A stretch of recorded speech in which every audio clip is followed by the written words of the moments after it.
ሀና እንግዲህ ዛሬ ወላጅ አባቷ አለመሆኑ አቶ ኖላዊ ነገሯት ማለት ነው። ሀኒ ግን ለሷ ይሄ ነገር ዱብዳ ነው። ምክንያቱም ውስጧ አምኖ መቀበል አልቻለም ማለት ነው።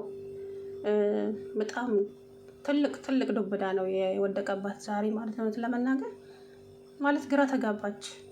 መጀመሪያ በጠዋት ተነስቶ እሷም ሰሞኑን ጭንቀት ላይ ነበረች።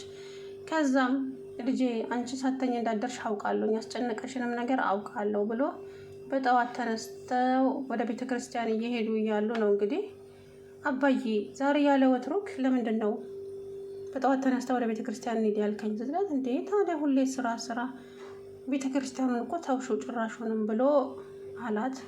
ግን አባዬ እኔ ግን እንደዛ አይነት ስሜት አይደለም የሚሰማኝ፣ የሆነ የደበካኝ ነገር አለ ስትለው እንግዲህ ያንን ፎቶ አውጥቶ ሰጣት። ከዛም እንግዲህ ፎቶ ምንድን ነው አባዬ ምናምን ስትለው ሁሉንም ነገር ነገራት። ያው ልጅቱ አምና መቀበል አልቻለችም፣ በጣም ከበዳት ማለት ነው። ምክንያቱም በጭራሽ ሊሆን አይችልም፣ እንዴት አባዬ ምን ሆነክ ነው? ገና ለገና አስቸገርኳት ወይ አስጨነቅኳት ብለክ ነው አይደለ? ይሄ ነገር ተሰምቶክ ነው ብቻ በጣም ነው የከፋት። የእውነት አለቀሰች፣ እሱም አለቀሰ። እኔም አብሬ አለቀስኩ። እንኳን ሰው አልቀሰ ሳይ እንኳን ሚስቴ ሞታ እንዲሁ አልቀስ ይለኛል አለ ያገሬ ሰው። እና ያው እውነቱን መቀበል አልቻለችም። ቢነግራት ቢመክራት ምንም። ግን ያኔ እንግዲህ እሳቸው እንደዛ ያገኙበት ቦታ ላይ ቁጭ ብላ ነበረ። እሳቸው የመኪና ሾፌር ነበሩ። እንግዲህ አክሱም የሚሄዱትን ሰዎች ነው። እኔ ለጽድቅ አልነበረም የሄድኩት፣ ስራ ነው የሄድኩት። ግን ደግሞ ፈጣሪ አንቺን አገኘን ሲለኝ እዛ አንቺን አገናኘኝ። እናም ቁጭ ብለሽ እያለቀሽ ነበረ እናቴ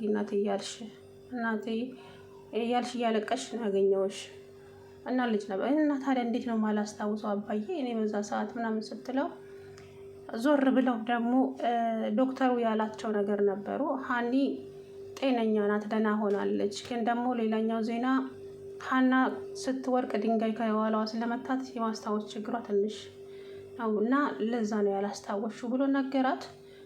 እንደዛም እየነገራት ግን እሷ አሁንም አምና መቀበል አልፈለገችም ማለት ነው። ይከብዳታል። በአንድ ጊዜ እኔ አባትሽ አይደለሁም ሲባል በጣም ይከብዳል በእውነት። እና ደግሞ ያ አሲር የሚባል ጆሮ ማለት ነው የእሳቸውን ልጅ ነው በነገራችን ላይ። ግን ጠፍቷል ደግሞ የለም መስኪን። እሱም ሀናን አፍቅሮ እንግዲህ መናሴ የሀንዬ ጠበቃ ነው። እህቱ መሆኗንስ ያውቅ ምን ይሰማው ይሆን? ፈጣሪ ይሁን። ሰላምስ ምን ትሆን ይሆን? እና እህቷ መሆኗንስ ታውቅ አላቅም። የሰላም ብልግና ደግሞ አይን አወጣ ጨርሶ። ለእናቷ እንኳን ክብር የሌላት ባለጌ። አሰላሙ አለይኩም ወራህመቱላሂ ወበረካቱ። ውድና የተከበራችሁ የቻናሌ ቤተሰቦች እንዴት ናችሁ? እኔ ያለሁላችሁ አልሐምዱሊላህ። እንግዲህ ሀና ዛሬ የእውነት በጣም ነው ያሳዘነችኝ። አባቷ እንዳልሆኑ ነገሯት። አምና መቀበልም አልቻለችም። በአንድ ጊዜ አምኖ መቀበል ይከብዳልና እንዴት እንዳገኟት፣ እንዴት እንደነበረ፣ እንዴት እንዳሳደጓት ሳይቀር ሁሉንም ነገር ነገሯት። ያው አንቺ ሳትመጪ በፊት እኔ ተስፋ እየቆረጥኩኝ ሰው ነበርኩኝ። ራሴን ላጠፋ ሙከራ አድርጌ ነበረ። አንቺ ስትመጪልኝ ግን ሁሉ ነገር ሙሉ ሆነ። ለዛም ነው ስጦታ ያልኩሽ፣ በረከት ያልኩሽ። ለዛም ነው ሁሉን ነገር ነው የቀየርሽልኝ አንቺ እያሉ እንግዲህ እየነገሯት ያው እንዴት እንደተገኘች ያው እሳቸው ያወሩትና ሜላት ያወራችው ወሬ ይመሳሰላል።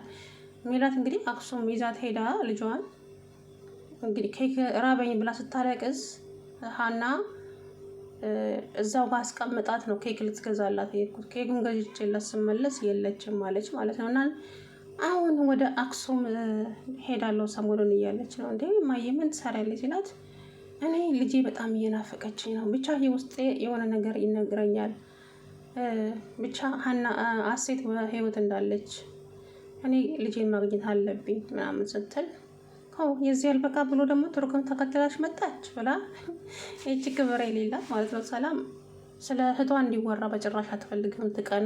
ቀናት ይሁን ምን አይነት ጅኒ እንደለከፋት አላውቅም። በእምነት ሀና እህቷ ሆና ብትመጣ ራሱ ትገላታለች ብዬ አስባለሁ። እች ክፉ ናት ሰላም ማለት ነው። እና እኔን ብቻ እንድትወደኝ ነው የምፈልገው እናቴ። ልጅሽን ለጠንቋይ የገበርሽውን ልጅ አትበይ። ኧረ ቢስሚላህ ግን ምን አይነት ልጅ ናት? ለእናቷ እንኳን ክብር የሌላት እናቷ እንኳን ተሳፍራ ስትመጣ ተነስታ እንኳን ሰላም ሳትላት እየገለማመጠቻት ማለት ነው። የእውነት ይሄ አያስተምርም። ያንቺ በጣም አያስተምርም።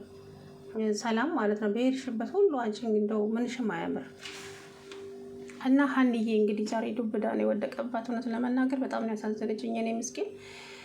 ያው ከዚህ በኋላ ግን አባትሽ አይደለሁም ብለህ የብትለኝ ከሆነ አይኔን አታየውም ከዛሬ ጀምሮ አባቴ ብላ አስጠነቀቀችው ማለት ነው። እንዲህ ሀንዬ ምን ሆነሻል አላት። እሳቸው የነገሩበት ምክንያት አባትሽ አይደለም ግዴታ ልጅቷ ቤተሰቦቿ ማግኘት አለባት አንደኛ ነገር፣ ሁለተኛ ነገር ደግሞ እሳቸው ታማሚ ስለሆኑ ፈጣሪ አይበለውና የሆነ ነገር ቢሆኑ እጅ ልጅ አውላላ ላይ ትወድቃለች ማለት ነው።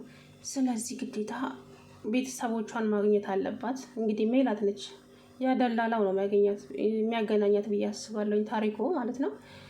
እና ደግሞ እንግዲህ እንትናም መናሴም የእሷ ጠበቃ ነው።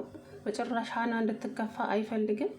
ስለ ሀሮን ራሱ እስካሁን ነብር ሆኗል ማለት ነው። ነብር በቃ ታውቃላችሁ።